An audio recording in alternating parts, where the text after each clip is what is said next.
Hey people, here's your governor with a message for you, and you should listen to it because it happened to me. But discrimination isn't always that obvious. Sometimes more subtle, but in many ways more insidious. An institutionalized discrimination that's hidden behind a smiling face. It is Tuesday, January 11, 2011. I'm at the home of Mr. Curtis. He is a person. Hey, you there? Okay. Yeah, this is the whistleblower, the federal whistleblower. Okay. At the New York skyline, go ahead. Bang! That's what I'm talking about. Woo! Whoa, whoa, whoa. We getting deep here. What's this? Oh, just you know. Whoa! Part of history. Whoa! Part of history. Part of history. You go ahead, brother. You go ahead. Sad, but it's part of history. Part of history. So this is the big Watusi Mandingo mixed superfield Negro. Yes. All right. Well, you know, I put that whole skit together, and I finally see what it's about. That's what I'm talking about. One of your veterans drew that. Yeah? Yeah. One brother from Haiti did this? Yes. Outstanding. Nice place. Yes. Well, we can see you're not one of the impoverished, downtrodden, who's like one of these guys right here. Oh, no. See? No. That's Martin Luther King. That's Malcolm X. Elijah Muhammad, Frederick Douglass, all right here. And then this brother right here is what? Bang! Got the chains on his brain when these guys do not. Those guys are out there, and this guy is not. And that slave castle's door is busted, and the key's right there. And he still ain't walking away from that. Scared to leave. Damn! Scared to leave. And that's my guy right here. That's my guy right here, Malcolm X. That's him right here. Well, let me see what else we got here. But, oh my, this is the one! Yeah. That's the one you were asking me about. If that story was true about it, yes, that's it. That's what you had given me a copy of this, and I took it to the congressman's office. Yes. And you met with Ida Smith. I was there. I was an eyewitness. Bang, we're going to have to send this to Mr. Juan Cuba at the White House. Sure. Okay, and I've got a letter from the Justice Department, and I've been trying to show people, you know, what exactly, and people of authority, because the newspapers have been, they don't want to print my story no more about the redlining scheme that I took to the congressman's office, and they did all kinds of things, calling me crazy, defamed me. The VA gave me a whole bunch of medication, which in fact I didn't need as a chemical restraint. So I got to do what I got to do. But I did speak to Mr. Juan Cuba. And it's time for me to now. And the last time I spoke to him was about getting those books to him. Okay. And now those books have disappeared at the congressman's office. Wow. So we can't actually send him this. But what I wanted to do right now was, if you could please take me back to what happened, for you have taken these pictures, hold this for me, of this hangsman's noose. That was when, this was in the... This was found, it was in the locker room at the VA. At the, okay, the Veterans Administration what? St. Albans, New York. St. Albans, New York, Veterans Administration, motor pool locker room? Yes, correct. Okay, and how long was this hanging there? I don't know. I walked in January 25th, 2008, and I saw it.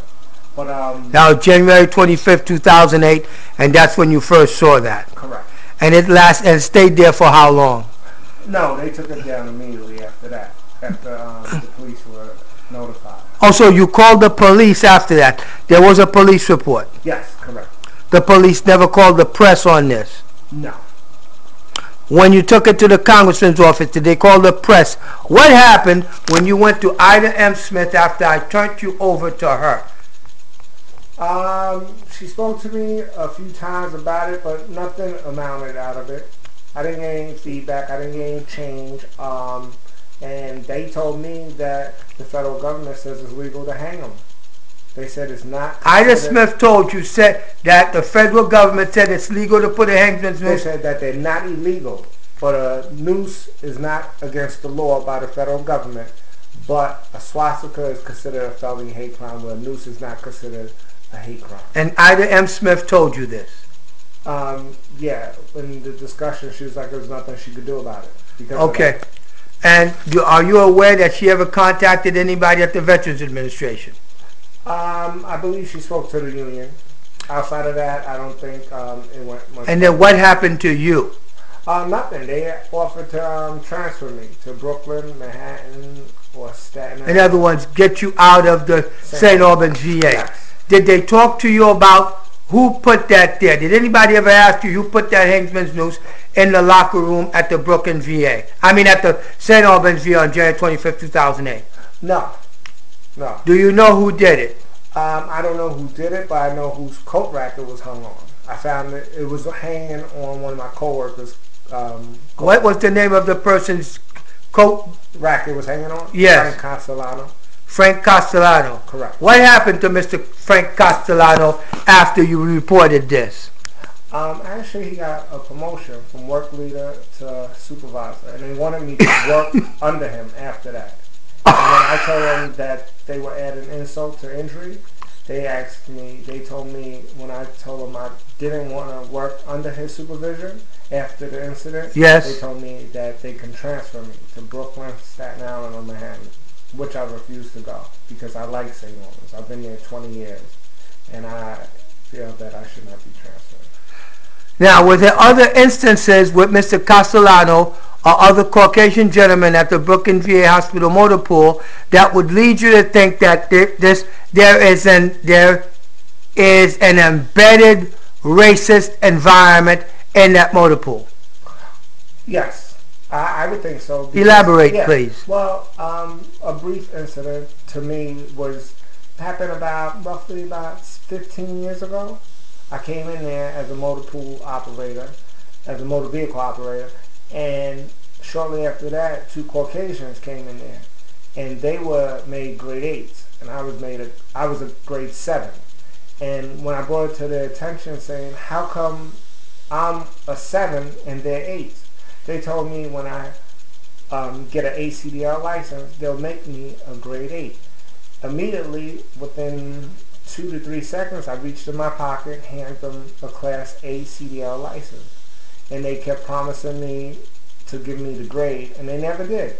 So at the time, there were 3 tractor operators, which me being one, the first one, and then the 2 Caucasians that came after me. So it was, you had more time in grade, more time in service than they did. Yes, and they were made 8s when they walked in the door. Okay. And I was never.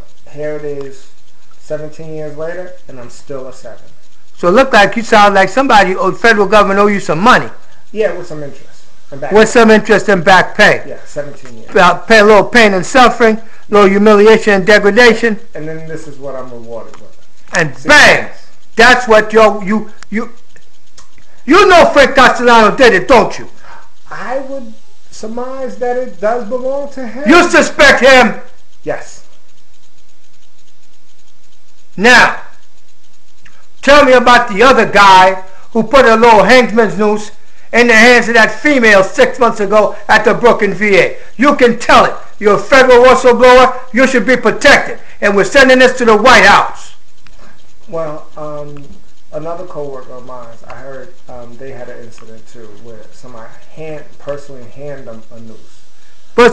So a white guy handed a black woman a hangman's noose. Yeah. And he ended up getting fired. Yes. And not right now she's on leave with mental distress. Correct. Well, what happened to you? How come you ain't all shell-shocked? I am shell-shocked. It's a challenge each and every day to go to work. Matter of fact, it's hard talking about it, even like right now. I want to stop talking about it right now. Did you go see some people, man? Yeah, I did. But I can't get into your medical records, man. I'm not going to get into that with you.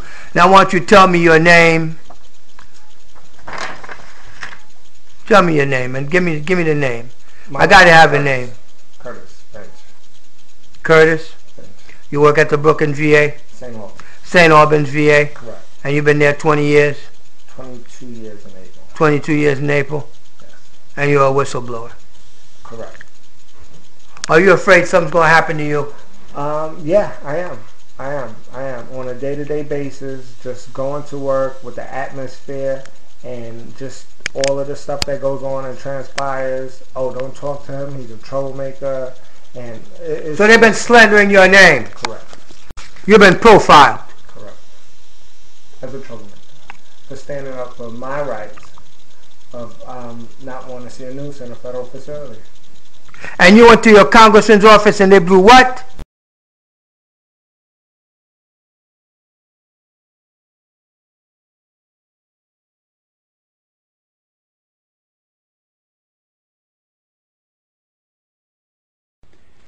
But discrimination isn't always that obvious. It's sometimes more subtle, but in many ways more insidious. And institutionalized discrimination that's hidden behind a smiling face. Housing agents who say, well, there are no vacancies right now. That you just didn't qualify for the mortgage because your financial credit history wasn't good enough. Last year, the Federal Reserve Board found African Americans are denied credit for homes at twice the rate white Americans are. And it is pervasive. It's what we found in the banking case in Texas, SACU in Texas. Discrimination in lending, discrimination in rendering mortgages. The bank has agreed to change its practices, as you heard from the Assistant Secretary. The bank has also agreed to a $2.1 billion agreement where they'll make $2.1 billion available to families who are low and moderate income across the country for mortgages. About 15,000 low and moderate income people will now be able to buy their own home because of the settlement we announced today. $2.1 billion is by far the largest settlement ever rendered to the federal government to settle a fair housing case. And in closing, the message of today is clear. You've heard it from a number of us now. This is a nation of laws, and this administration will enforce the laws. We'll take questions at this time. Yes, sir. So this company will end up loaning this money and presumably... Well, $2.1 billion that would not have been available to families of low and moderate income, low and moderate income families across the country. About 15,000 families we estimate will get mortgages who would not have gotten mortgages otherwise.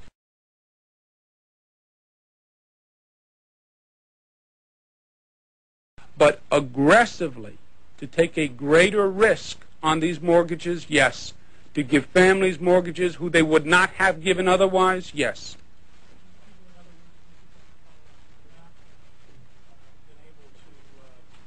Get the loans at all. They wouldn't have... They would not have qualified but for this affirmative action on the part of the bank, yes.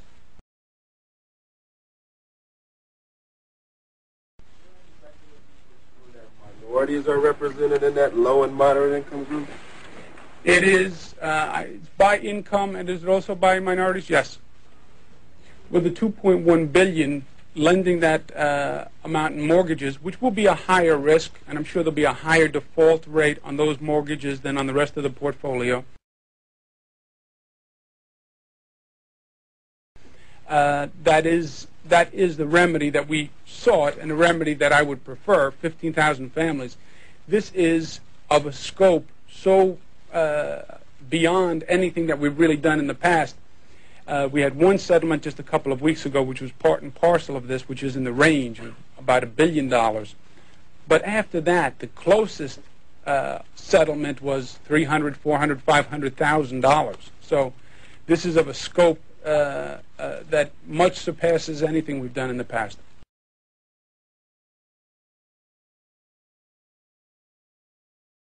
There was the Community Reinvestment Act, or CRA, passed in 1977 during Jimmy Carter's first year in office. The law increased oversight of financial institutions to ensure that they were giving credit to low-income families. We're going to make sure those banks do it and they don't discriminate. but the law went overboard. Institutions made loans they probably didn't want to make because they couldn't seem racist. It empowered these community groups who would then bully the banks. ACORN bullied the banks. Indeed, ACORN, the Associations of Community Organizers for Reform Now, would before long come up with a new tactic, challenging a thrift merger in Illinois, claiming they didn't make the kind of loans that ACORN felt were required under the CRA. A young community organizer named Barack Obama worked closely with the ACORN activists behind the new strategy. I've been a community organizer and helped design programs at the ground level. And that strategy worked. ACORN prevailed in court, and soon credit standards were being lowered across the country. While at first Fannie actually resisted buying up some of those shaky mortgages, at the tail end of the Clinton administration, Fannie Mae was told to substantially increase the percentage of those mortgages in its portfolio. ACORN's attorney was, well, you guessed it, Barack Obama. I have a background as an attorney. I've represented affordable housing organizations that build affordable housing, something that's a major issue in the district. Back in the 1990s, they used strong-arm tactics to force banks to give high-risk loans to low-income borrowers with bad credit. ACORN uses militant tactics. They call it direct action. Sometimes ACORN will actually send people to a bank official's home. They'll scare him, they'll scare his kids, again, all in an effort to get the banks to make these bad loans. You've gone back to Chicago and civic rights, civil rights. Right. I'm currently a practicing civil rights lawyer, which means that I get involved in a whole range of different issues that touch on issues of race.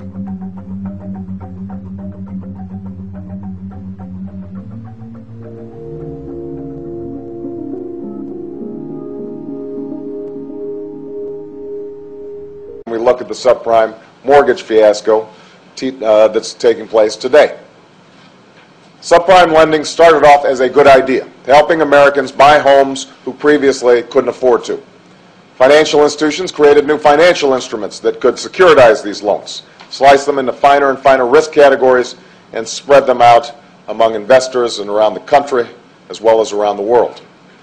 In theory, this should have allowed mortgage lending to be less risky and more diversified. Who do you think is to blame for this current mortgage and credit crisis? Who do we see about that? Well, I think there are a lot of folks who have to take some responsibility. The original idea was a good one, which was, let's see if we can distribute risk more broadly and make it easier to provide loans to people who otherwise might not be able to get them. Now, up until then, ACORN has managed to fly below the radar, but their dangerous practices are coming back to haunt them and the rest of the country. The economic crisis facing the nation is due in large part to this disastrous decision by financial institutions Fannie Mae and Freddie Mac to buy up risky loans from small banks.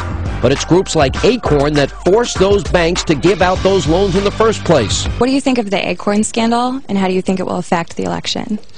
The ACORN scandal is a big one. ACORN has received over $760 million in fees alone. This is what we know about, and there's a lot of stuff that's still kind of bubbling up to the surface. But here's an organization that essentially helps strong-arm a lot of banks into making loans to people who couldn't pay them off, so the so-called ninja loans, no income, no job, no assets. At the heart of what has kind of brought about the financial collapse is this rather unconventional idea that we would just loan money out if a person had a pulse.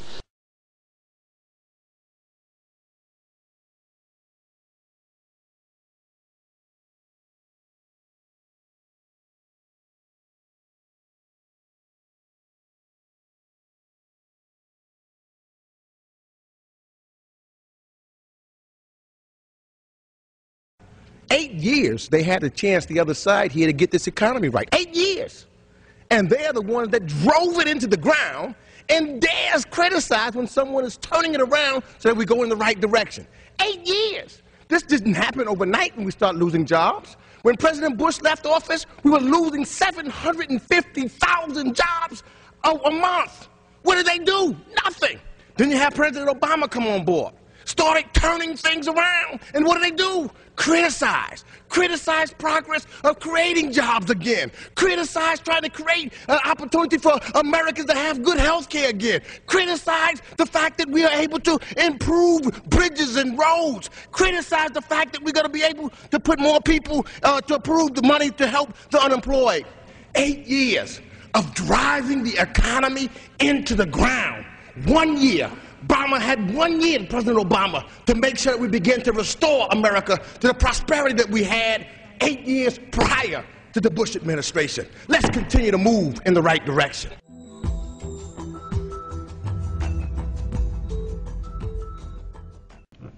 Hey everybody, this is Dr. Phil DRICE. This is a story about a man who busted the NYPD out of the Queens District Attorney's office, coming to the Queens Central Library trying to kill me or snatch my ass up so I'd never be seen again. Let's take a look at what he says. The police right there. Today is June 5th, 2011. There goes the police right there. Right now we're in front of the library. We're talking to one of my friends here because we're homeless people. Like I am a homeless guy. We are homeless, okay? And I know I can go stay with my mom, my Russian mom in Howard Beach, but they exiled me out the ghetto. What do I do around here? I make every Negro want to rebel and revolt. Yeah, I make Negroes want to rebel and revolt. That's right. That's what I do around We're being mistreated. Now, tell me your story about the homelessness right here.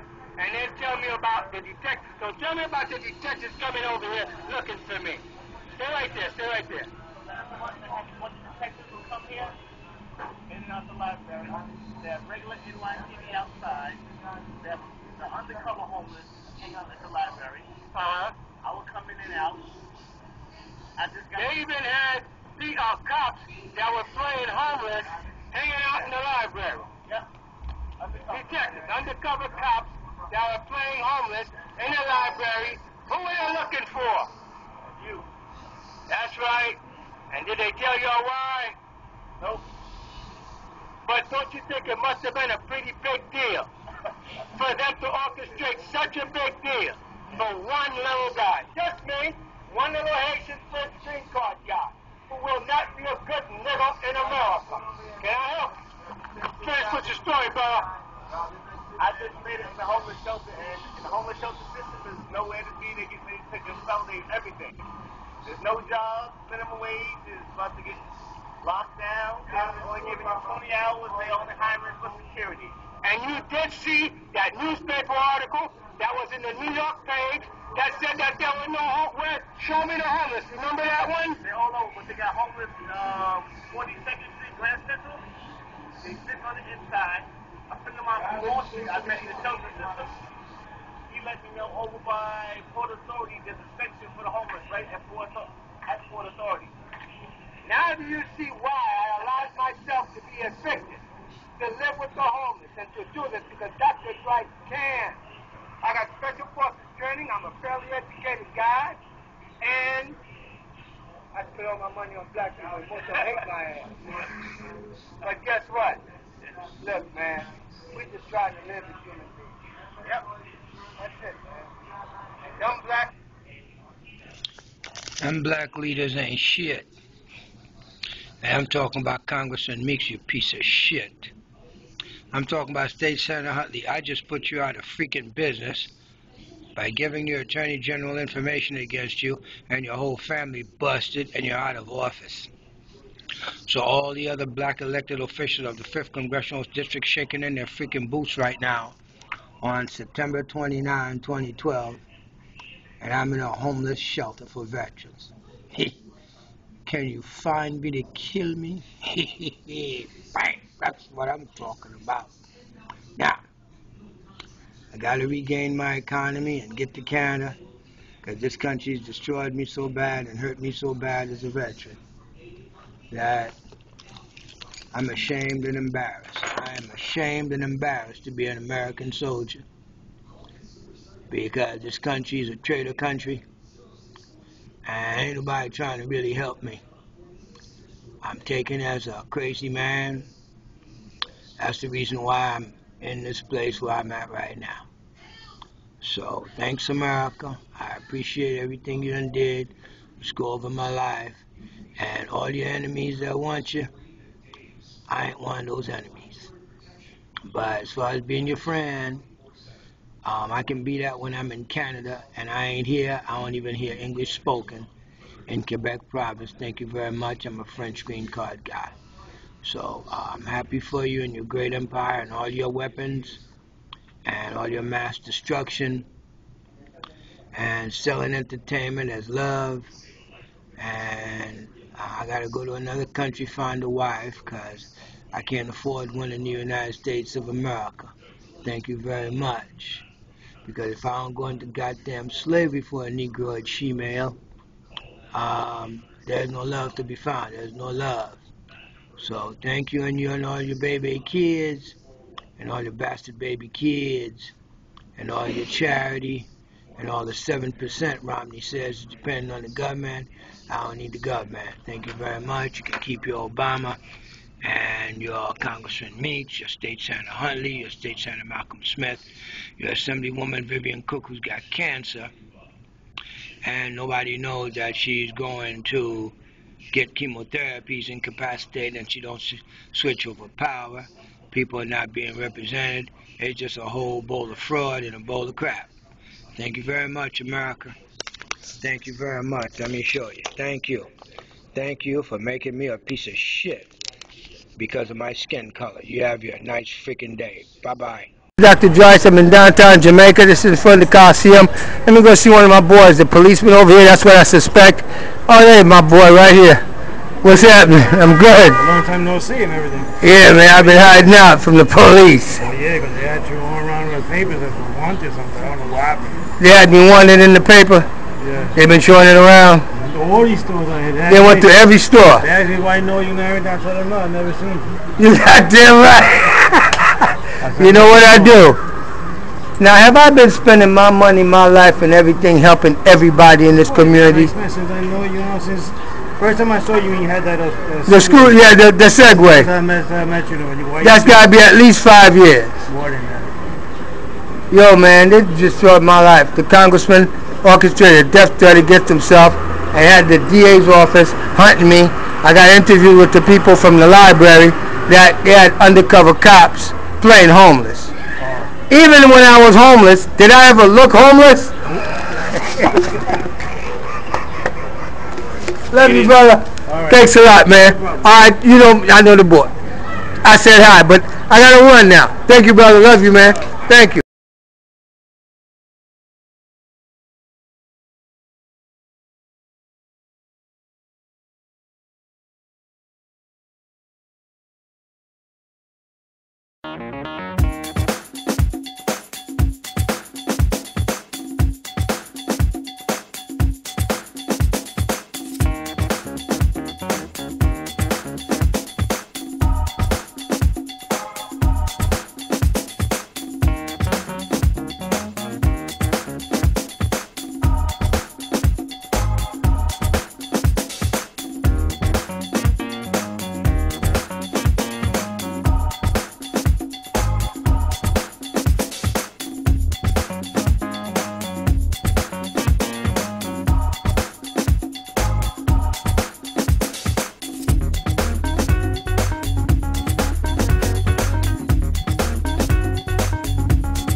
It's 8 o'clock at night.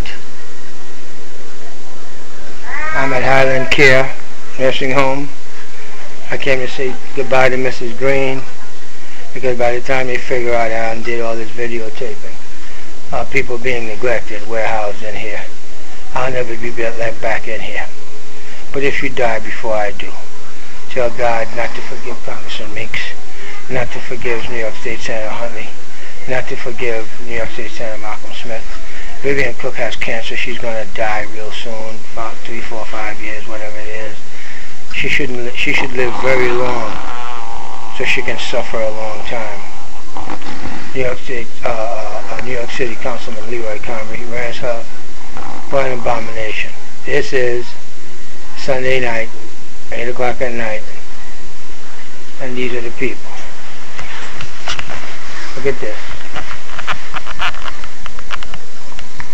Look at that. Look at that. And she's right there. That's Mrs. Green. Hooked up to a machine, being fed these liquid supplements. And this is the warehousing of these old people for $140,000 a year. I can't. Mrs. Green, the reason why my life got destroyed was because I saved your life and protected you about the $20,848,000 left by Hosea Mitchell, who lives in apartment 10K at Shelton House, New York City Housing Authority.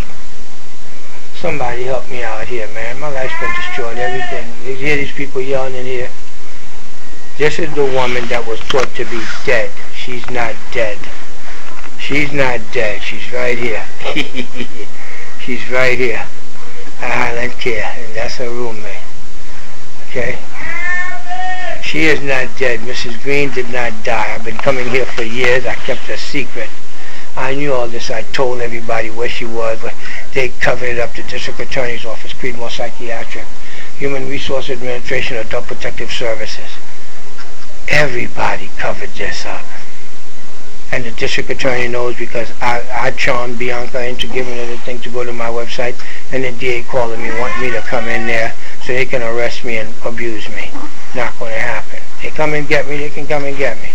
But you better have a search warrant, you better have an arrest warrant.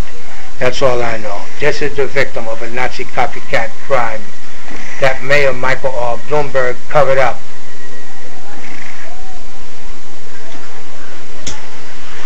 What can I tell you? This is what they look like when they're in a nursing home, dying. And they're just an economy being warehoused because they put them out of their house in public housing so they can harvest the apartments, and they dump them in a nursing home. And when they go to the hospital visiting nurse service, social workers get money when they refer them to certain nursing homes. Go ahead. He can vomit and choke on his own puke. He vomits, he chokes, and dies on his own puke. That's what I'm talking about. He vomits and chokes on his own puke. When's that going to happen? Go ahead.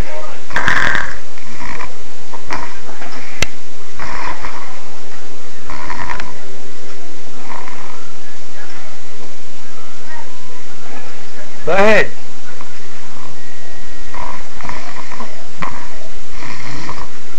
That's what I exposed in order to get people to do their damn job. That's what I exposed in order to get people to do their damn job.